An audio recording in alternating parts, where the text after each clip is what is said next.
Décision Plus est au service des investisseurs boursiers depuis 1987, au tout début de l'autonomie boursière. Notre logiciel de graphique Market Vision Plus et notre logiciel de code dynamique Trader Plus en ont fait sa renommée. Nous sommes encore ici parce que nous évoluons sans cesse et que nous servons bien nos clients. Découvrez nos produits et services spécialement conçus pour l'investisseur actif et autonome dans la boutique Décision Plus. Le logiciel de graphique Market Vision Plus est en français. C'est le logiciel le plus utilisé par les investisseurs de chez nous. C'est lui que vous voyez dans le feu de l'action. Trouvez, classez et analysez plus facilement avec cet outil sans pareil pour suivre la bourse et prendre les meilleures décisions. Gardez vos titres à l'œil avec Market Vision Plus. Consultez la boutique Décision Plus pour en faire l'essai pendant 10 jours sans aucun frais, c'est garanti. Laissez-nous vous guider pour analyser la bourse et prendre vos décisions. Les analystes de Guru.tv feront tout le travail pour vous. De minute en minute, nous classons les titres selon leur situation technique. Nous révélons les signaux d'achat et de vente. Nous publions des recherches poussées et nous prodiguons des conseils en temps réel. Ça commence avant l'ouverture et ça se poursuit jusqu'à la fermeture des bourses. Profitez de chaque cycle boursier avec Guru.tv. Trader Plus, l'instrument du day trader. 50 codes qui clignotent en même temps. Autant de listes que vous voulez. Graphiques à la seconde. De 3 à 30 graphiques. Des alarmes à volonté. Des listes de codes préparées. Des modèles graphiques préparés. Prêts à faire feu. Achetez, vendez avec Trader Plus.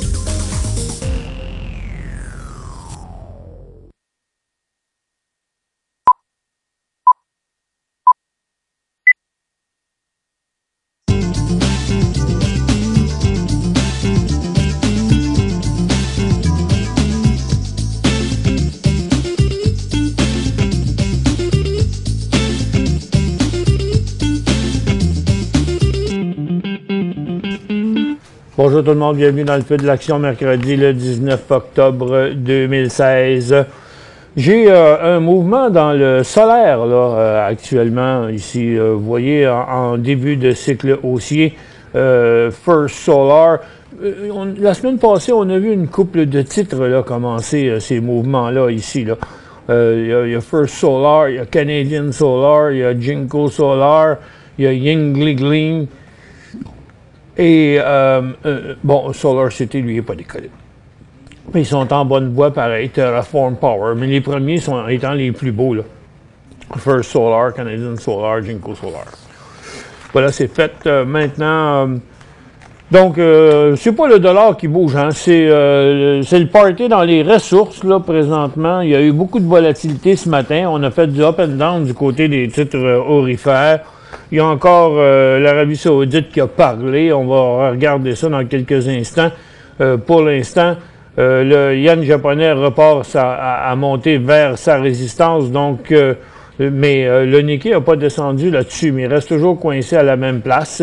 Le Hang Seng, lui, est en correction, donc toujours dans sa formation neutre.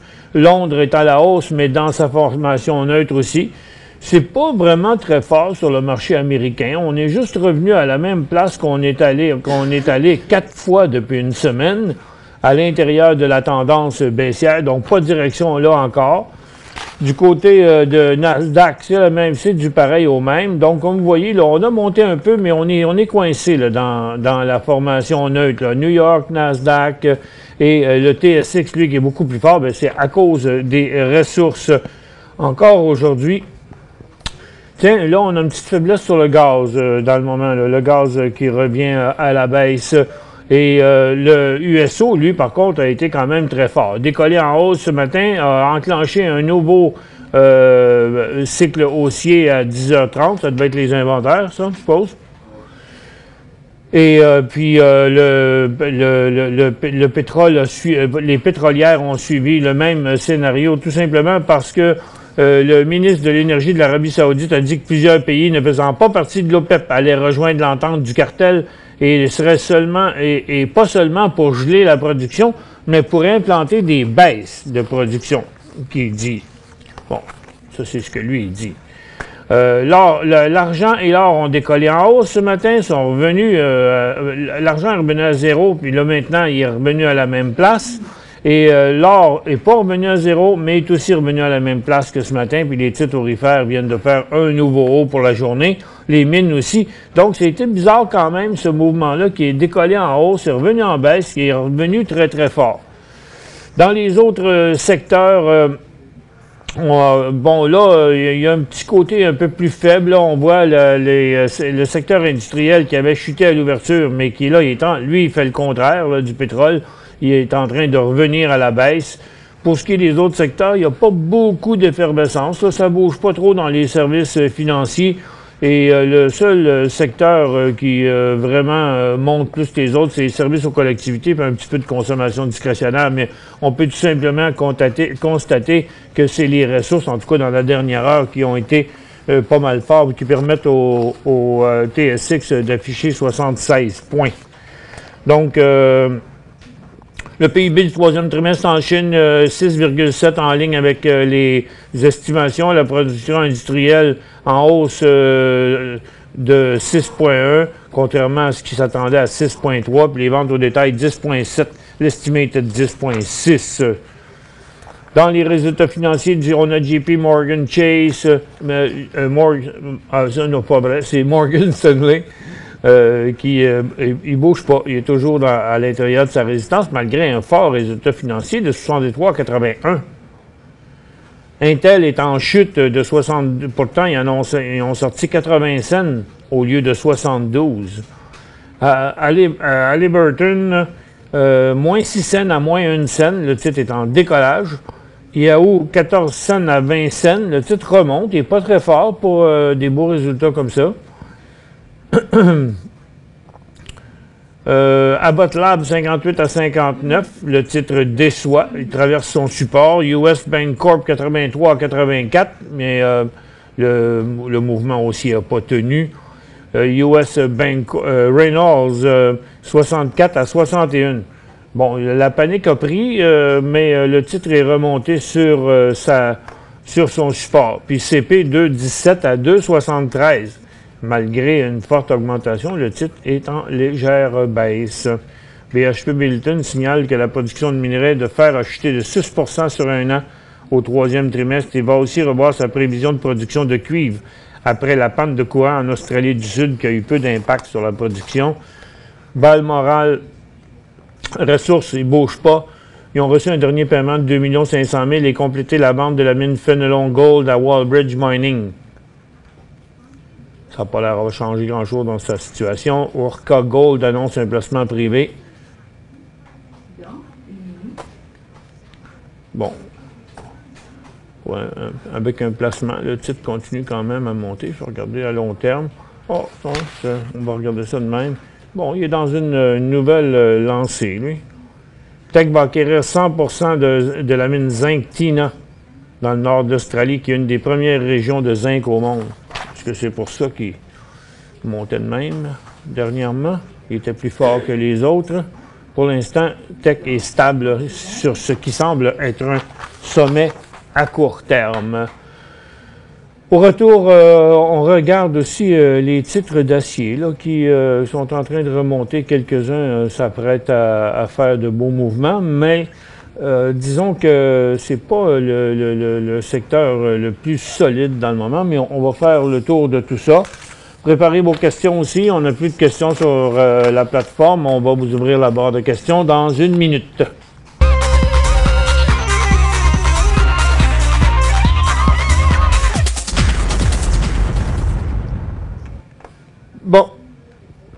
Bon, qu'est-ce qui se passe avec... bon, les titres aurifères continuent à monter. Eux autres ne semblent pas vouloir arrêter. Par contre, l'or, lui, est arrêté. A passé sa résistance, mais après 4 cotes à la hausse, maintenant, on a un petit peu de pression à la baisse. On dirait que c'est pas pour continuer, mais les titres sont quand même assez emballés. On va regarder ça dans nos graphiques quotidiens.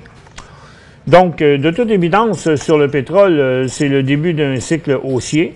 Je me serais attendu à avoir un volume plus fort, mais on est quand même à la moitié de la journée. Il pourrait avoir le temps de monter encore le volume, mais c'est quand même un beau mouvement de la part du pétrole, avec les intentions qui n'arrêtent pas de dire.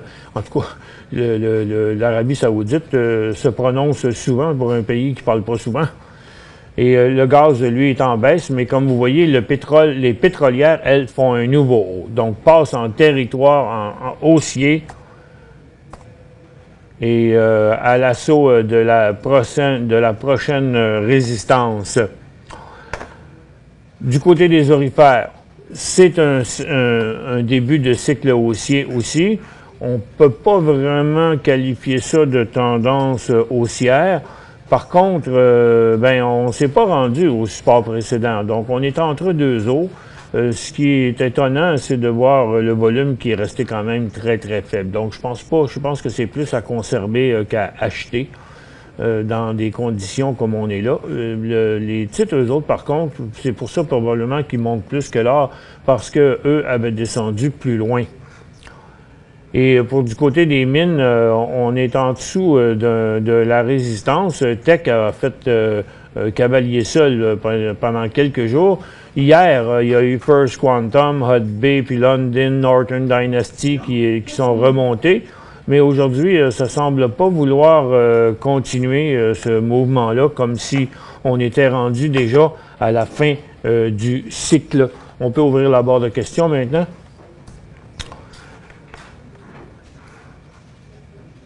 Tiens, la consommation discrétionnaire, la hausse d'aujourd'hui, ça compte pas vraiment. Comme vous voyez, on reste toujours coincé au même endroit, là, même on est encore à l'intérieur du cycle baissier.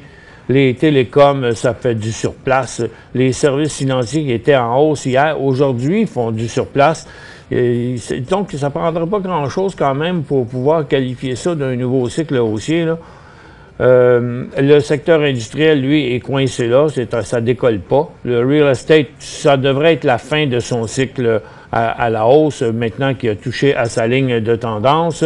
C'est pareil du côté des services aux collectivités. Les titres de santé, c'est au calme. La consommation de base s'est essoufflée en ayant rencontré la ligne de tendance. Là. On est en situation surachetée aussi. Ça n'a pas l'air à vouloir progresser là. Et puis la technologie qui était sur un creux, on s'attend toujours à un nouveau cycle haussier, mais qui tarde, donc peut-être qu'il ne se produira pas du tout. Étant donné qu'on est encore négatif, le stochastique pourrait revirer de même, puis le titre pourrait revenir à la baisse. Donc, le marché canadien est un petit peu plus fort, mais disons que c'est un coup de ressources, là. C'est pétrole en premier qui donne le plus beau signal. Ensuite de ça, les orifères. C'est quand même un cycle haussier, mais faudrait parler de très, très, très court terme là, pour embarquer là-dedans, parce qu'on n'est pas dans une tendance haussière. Puis il y a les mines qui, là, sont essoufflées, mais sont quand même à surveiller. Parce que ça bouge un peu partout dans les ressources, comme je vous disais, un peu dans les titres d'acier aussi. Puis il y a le mouvement intéressant aujourd'hui, c'était définitivement ceux des titres de solaire, là, avec First Solar, Canadian Solar, Jinko Solar. C'est ceux-là qui sont les plus forts. Les questions sont déjà arrivées. On va commencer à répondre à la première. Pierre Cool, CGC, 3 piastres et 18. CGC, c'est Canopy Growth. Et vous avez un beau profit là-dessus, hein? C'est le fun. Vous devez être heureux de cette... en plus, vous en avez 10 000, fait que vous faites plus de 30 000 $ là-dessus. Ben écoutez, débarquez pas, en tout cas tout de suite, là, vous avez beaucoup de marge de manœuvre. Si vous avez la possibilité d'avoir des graphiques en 15 minutes, je vais vous montrer ici quoi faire. Comme ça, puis comme ça. OK, on y arrive. Donc, il y a eu un petit accrochage là, ce matin, mais c'est revenu. Je ne sais pas si ça s'est passé sur les autres titres, mais pour le moment, en tout cas, la tendance reste toujours haussière. Et puis, donc, il n'y a pas trop matière à s'en faire parce que vous avez quand même, tu sais, Oui, c'est vrai que si on l'avait vu là ce matin, on aurait dit « Oups, peut-être que vous devez commencer à réduire vos positions », mais le titre est revenu. Fait que donc, vous voyez, la tendance est ici. Bon, donc, pour l'instant, fonctionnez avec les... Regardez, je vais vous montrer comment faire. Là, vos supports sont là, OK? C'est la plupart des supports. 5,50, 5,75, 6,25. Ça fait que pour l'instant, on ne devrait rien faire dans cette zone-là ici qui est en dessous. Comme tout le temps qui était ici, en haut de ce support-là, on ne fait rien.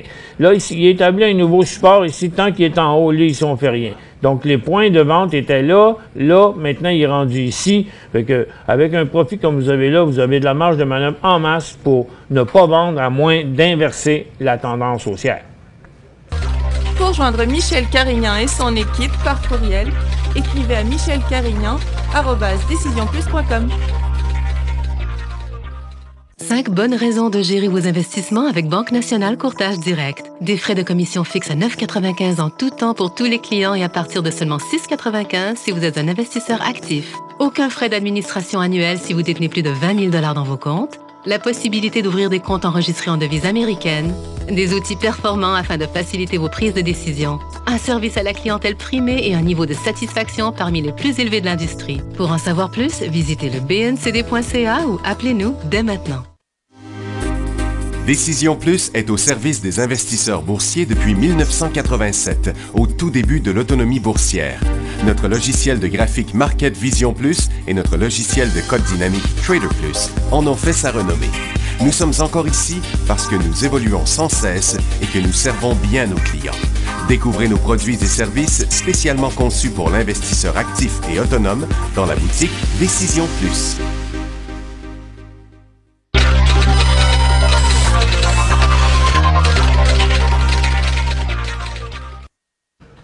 Bon retour, mesdames et messieurs. TLT, c'est-tu celui-là de... OK, on ne sait pas trop, vous n'avez pas marqué le marché, mais probablement ça que vous voulez dire. Prochaine question, CYX, 20 000 à 95 cents.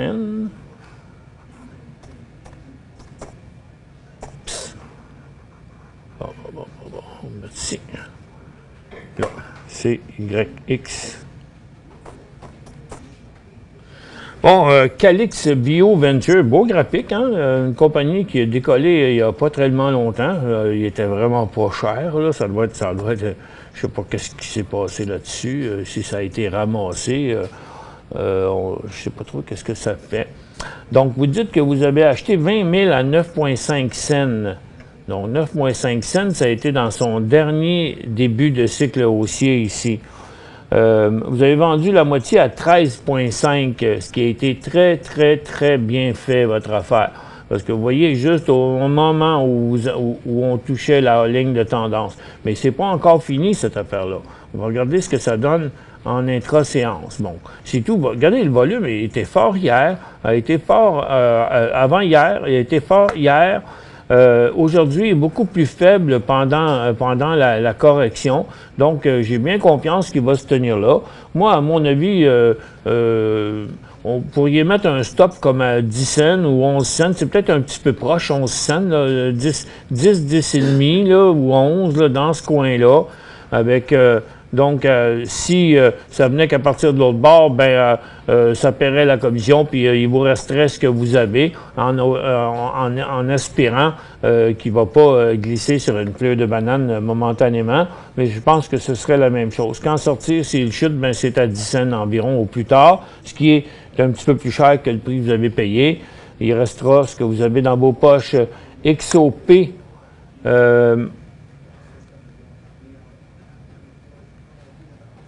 XOP. C'est un bon choix pour acheter aujourd'hui. Il y a beaucoup de volume, mais est-ce que c'est du vrai volume?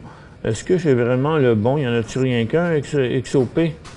Je vais checker, ouais. Ah, OK, ça doit être celui-là, je suppose, que vous voulez parler, parce que l'autre, il n'y avait pas de gros volume. Lui, il a du gros volume.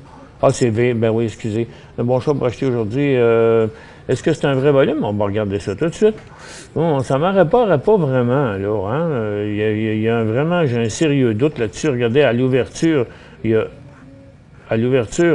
le titre a fait un volume de 4 millions. Là.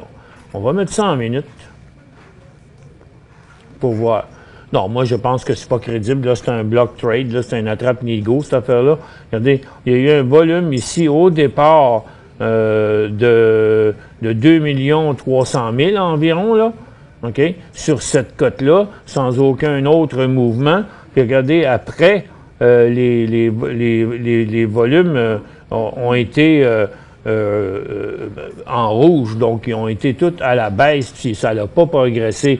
Donc, j'ai l'impression qu'il y a eu un block trade là, qui a passé à l'ouverture.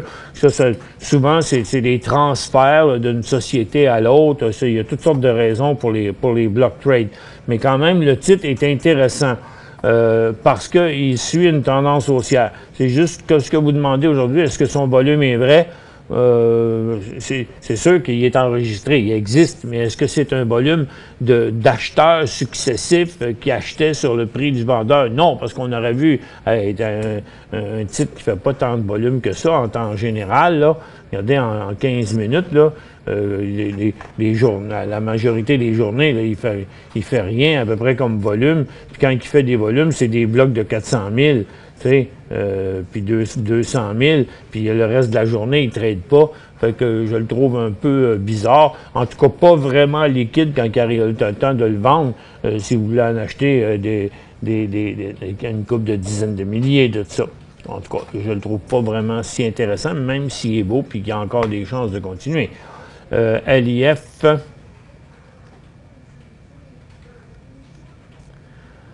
Pour Robert Renard, selon le mouvement des mines, premièrement, c'est de l'acier. Les mines sont positives de ce temps-là. Lui aussi. Il y a quand même une très, très grosse résistance à pas loin. Puis, il est quand même toujours à l'intérieur de sa tendance baissière. Il n'y a pas eu d'activité extraordinaire de ce temps-ci dans les volumes. Vous voyez, même la dernière hausse, le volume est encore faible aujourd'hui pour la journée. J'ai l'impression qu'il suit un peu la tendance du secteur, mais est-ce qu'il représente un beau signal d'achat aujourd'hui? La réponse est non. Quand vendre PRN... Bon, lequel? PRN? PBR plutôt. PBR, c'est-tu Petróleo Brasileiro, ça? Ça doit. Je pense pas qu'il y en a un autre au Canada. PBR. Il y en a un autre, mais il en parle pas. ACN, OK. Donc, ben là, pour l'instant, vous dites pas quel... Oui, 9 et 19. OK, d'accord. Bon, c'est mon erreur. 9 et 19, il vaut 12,3. Fait que vous faites plus que 30 % là-dessus. Donc, pas question de revenir ici en bas. On va prendre un graphique en 15 minutes là aussi. Comme vous voyez, la situation est quand même assez simple. Il y a un beau support ici, un double support à 11,75. Il y en a un autre à 11,5. Donc, ça, c'est sûr que le plus loin que vous devriez aller, c'est là. Mais pourquoi le vendre? Parce que pour l'instant, il continue. Petit train va loin. Il a monté de 10,5 piastres à 12 piastres juste dans les 4 derniers jours. Il est très solide. Donc, moi, je dirais, vous avez le choix de réduire un peu votre position aujourd'hui. Ou tout simplement de dire non, parce que si je l'aurais fait avant, regarde, il aurait continué à monter, puis là, il a continué à monter. Donc, si vous l'aviez fait, tu sais, si vous posiez la question ici, exemple, ben encore ici, au bris de support, il serait plus haut qu'avant, puis la même chose qu'avant. Ça fait que, moi, je dirais, avant qu'il ait franchi les 11 et... Attends un peu, je ne le vois plus à cause de ma ligne. Avant qu'il ait franchi les 11,75. Pour l'instant, il n'y a pas trop de problèmes. Moi, je dirais, tracez vos supports de même, puis vendez tout en 2 supports, là, un ici puis un là, à moins qu'ils viennent s'enclencher à la hausse encore plus loin. Après ça, ça deviendra 12 et 11,75, 11,5, là, comme ça de même, en descendant 1, 2, 3, à mesure que ça descend.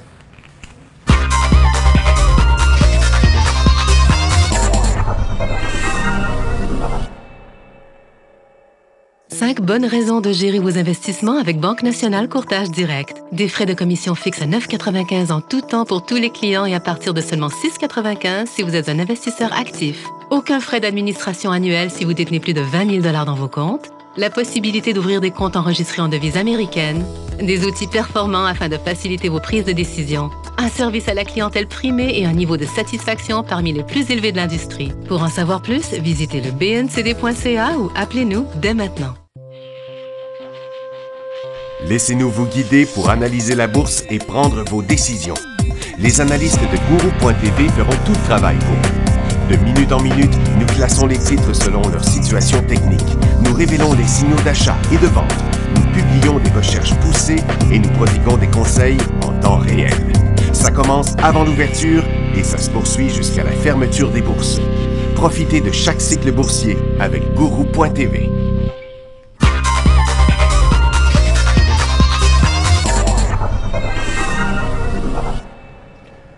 Bon retour, mesdames et messieurs.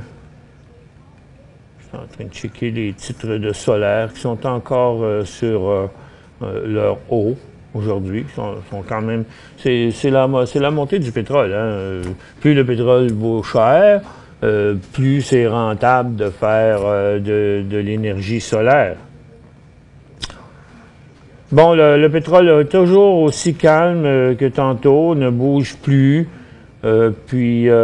Et les titres pétroliers qui s'étaient corrigés un peu sont remontés un peu. Donc, autant l'or que le pétrole, les titres sont plus forts que la ressource.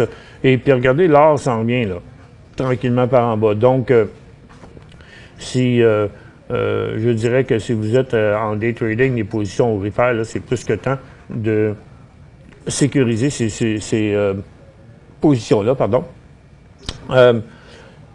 J'étais à TLT maintenant. TLT, peu importe lequel, là, vous demandez si c'est le temps d'acheter TLT. Vous n'avez pas il existe à New York et aux États-Unis et au Canada, TLT, c'est pas la même compagnie. Pour l'instant, en tout cas, le Canadien, il a décollé ici, mais il a chuté assez solide. Donc, ça a été un gros coup d'épée dans l'eau. On va regarder ce que ça a donné. Pourtant, le volume était tout là, hein. Puis, ça s'est tout dégonflé, cette affaire-là.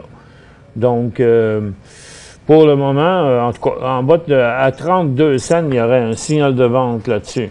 Analysez NGD.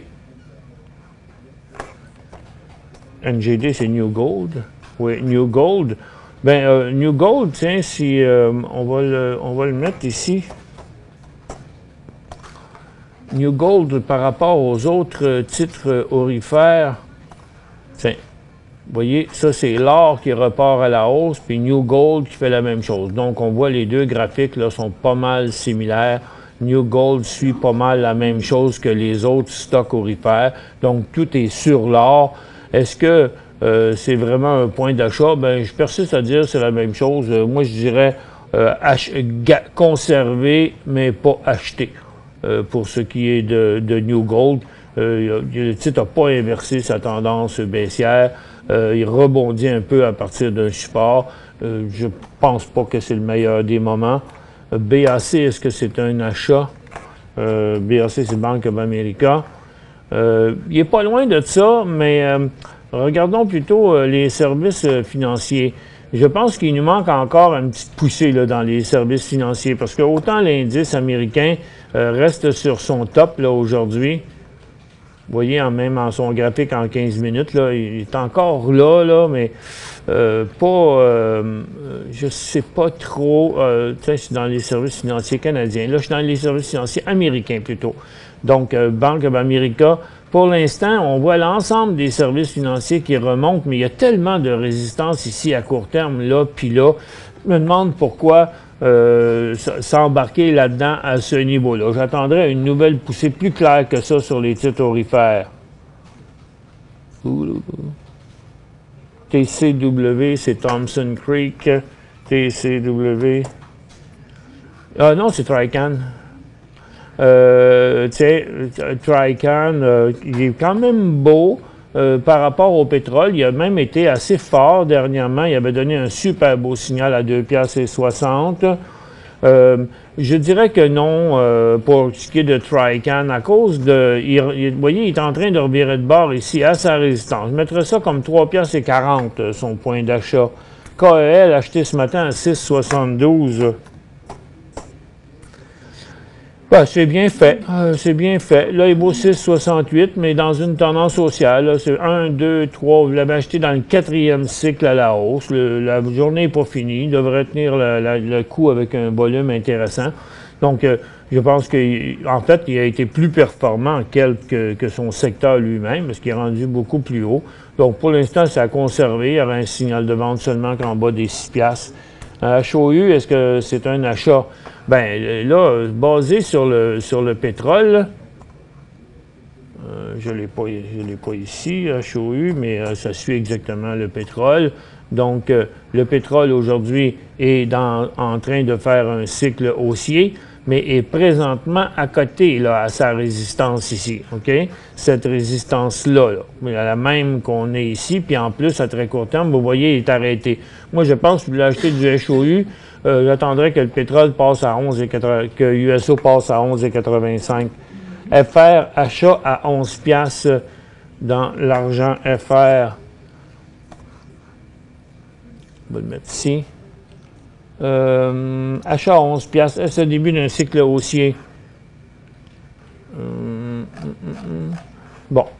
Pour l'instant, le silver, l'argent n'est pas dans un cycle haussier. Il faudrait que SLV passe au-dessus des 17 $. Parce que, vous voyez là, il est bien coincé ici avec un triple sommet juste avant, juste à la hauteur de sa résistance passée. Donc, je dirais, ce serait plutôt dans le 16,90, 17, qu'on pourrait confirmer le début de son cycle haussier.